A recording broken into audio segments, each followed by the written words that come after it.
We are talking about faith formations for children, and I think one of the most important parts of helping a child develop spiritually and develop their faith is our personal relationship with our children. So I want to talk to you just a little bit about some general guidelines for having a good relationship with your child or your children, just so you can help as we go through this process. These are just some ideas. They are not absolutes. I want you to always remember every child is an individual. And so some things will work for one child and they won't work for all children. So please keep that in mind. Whatever you read and whatever you listen to, make sure you always keep that in mind. Remember that the relationship always comes first, because that really is the point here, is that you're developing a personal relationship with your children. And remember, at the developmental stages of kids, all the way up until about they're in college, you are the primary source of how they're going to get their spiritual foundation. They look at you, they watch you.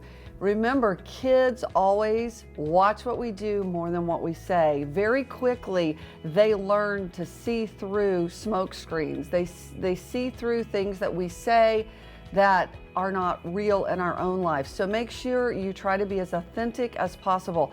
That's kind of frightening for parents sometimes, because we always want to seem like we are perfect and that we have the right answers. But really, kids, that's not what they want. They want to know that we're real. They want to know that we love them. So try to be as genuine as you can with your children. Remember that developmental stages of kids happen as they grow up. Don't expect kids to be at a developmental stage they're not.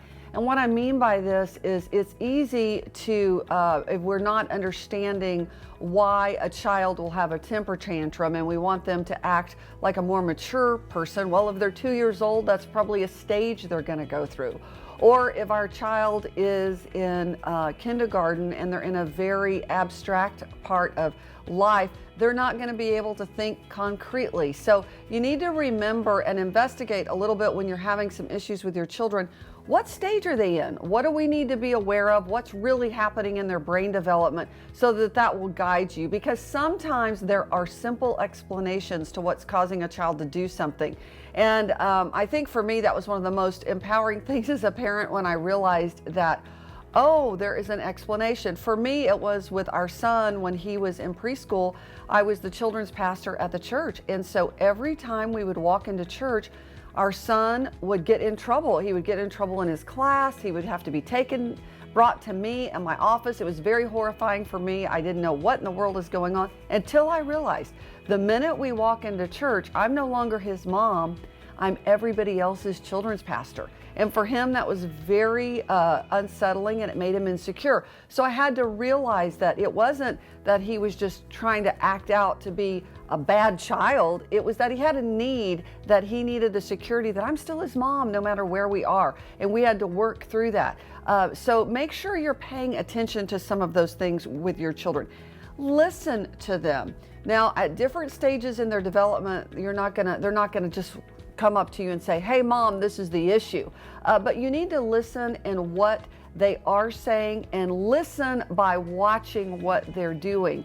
Watch if there's a behavior that's unsettling to you. When is it happening? What triggers it? Those are things that can give you real clues and insights into what's going on with your kids. Another thing I want to caution you about is be careful how you deal with your children in public. And what I mean by that is, there's a lot of research to even show that a dog, when they get their hair shaved, they'll have a sense of embarrassment. So if an animal can feel that, don't you think children are really able to feel that? When we discipline our kids or are gruff with them in public, they can become embarrassed just like an adult would. I mean, they have some of the same feelings. They're developing those things. Now, when they're 2 years old, it's different from when they're 12. But you need to be careful as they are developing that you treat them with the same respect you want. So as you discipline, find ways that you can do that so that there's integrity for the child, especially as they get older. When they get to be teenagers, you really don't want to discipline them in public. Even though sometimes that's very difficult to not do, you want to be careful not to do it because they're at a stage where they're so self-conscious about everything, you don't want to add any more to their plate where that's concerned. So make sure that you are really understanding the stages where your kids are, because remember, again, you are helping develop their faith formations. So a lot of times, the way they see their Heavenly Father is the way that we are treating them. So make sure you're stepping through those things with them. Remember that every child is an individual. They are not you. They are not your spouse or your partner, the other half of the DNA, and they are not your other children. They are distinctly made individual, created by God in His image, not in our image. So a lot of times we tend to want to think that, well, they're going to be just like we are, or they're going to be just like our partner. That is not true at all. It's a frustrating thing to figure out, but it is not true. One child may be more like you than the other, and sometimes that can cause a problem because you can have a connection with a child that you don't have with another one, just an easier connection. Make sure you watch for that because you want to have an individual relationship with all of your children so that you walk through that in life with them. So you may have to try harder to connect with one than you do another one. Work at that. Try to do things that help you connect. One thing I hear parents a lot of times say to me is, well, my child doesn't want to go shopping with me, or my child doesn't want to watch football with me. Maybe they don't like those things. Try to find things that your children like. Don't make them just do the things you like, and if they don't fit into your box, then there's no relationship. Really seek to find what they enjoy and what they want to do.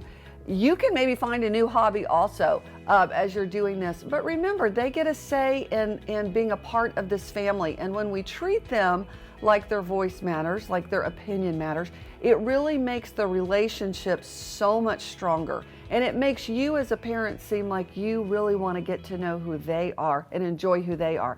I've learned to do some things I never thought I would do as I've walked through what my children enjoy. And so that is a really important thing for you to do. So be open about that.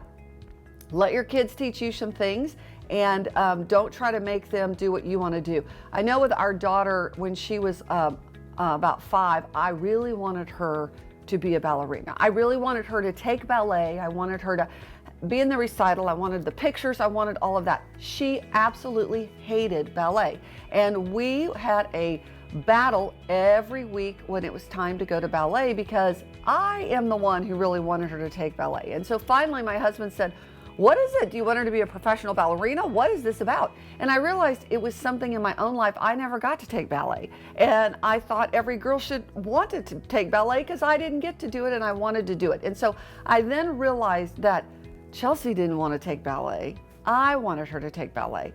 And so I had to realize and step back from that. And sure enough, my daughter was a great athlete all the way through high school. And as a young adult, still plays a lot of athletic sports, because that's what she enjoyed. So I had to step back away from what I wanted or what I thought was the right thing for her and let her have a say. And that was when she was 5 years old. So really let them step into making some of those decisions about what they enjoy for their life. Now, I will say this. One thing that we established early is, unless there's an extreme circumstance, finish what you start with kids, because this is good discipline for their spiritual life too. So don't take 2 weeks of ballet and then go, oh, we didn't like that, and let's do 2 weeks of basketball. Oh, we didn't like that. Let's go to 2 weeks of church choir.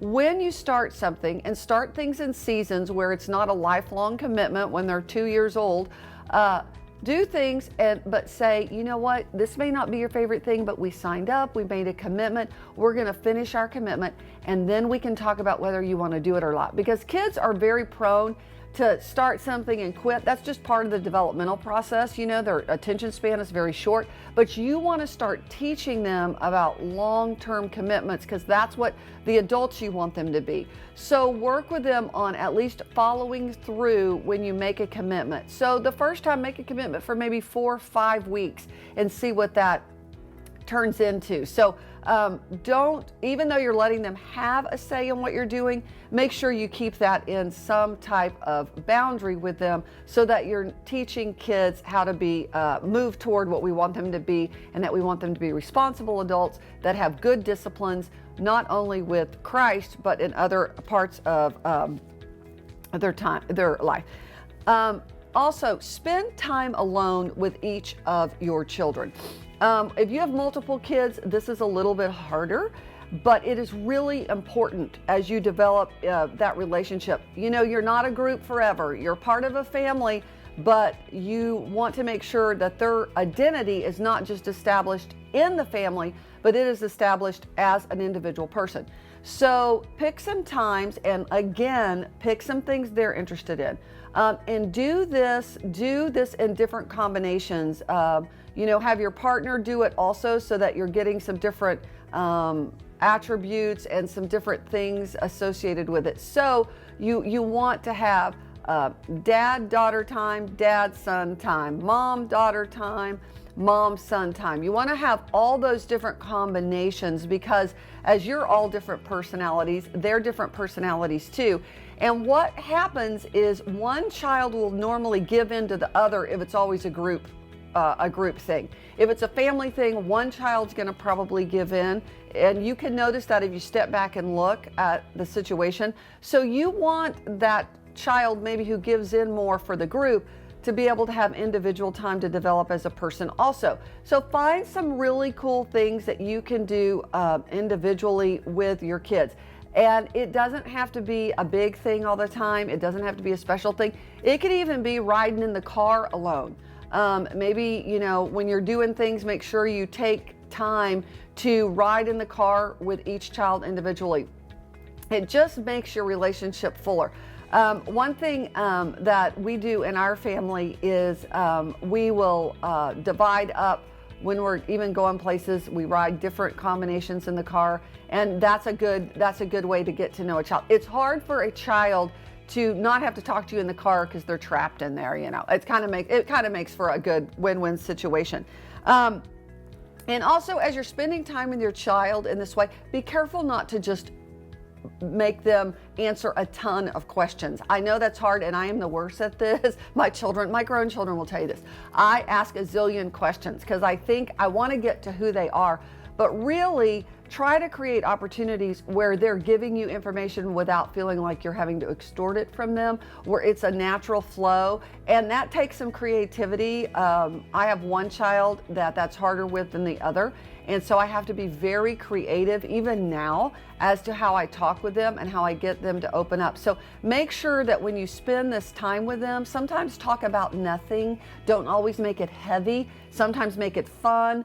So that they can go through an experience that you're a real person. You're not just the person who's trying to find out what's going on in their life so you can help correct it and shape them, even though that is what we're trying to do. But really, we're trying to understand who they are so that we can develop a relationship with them.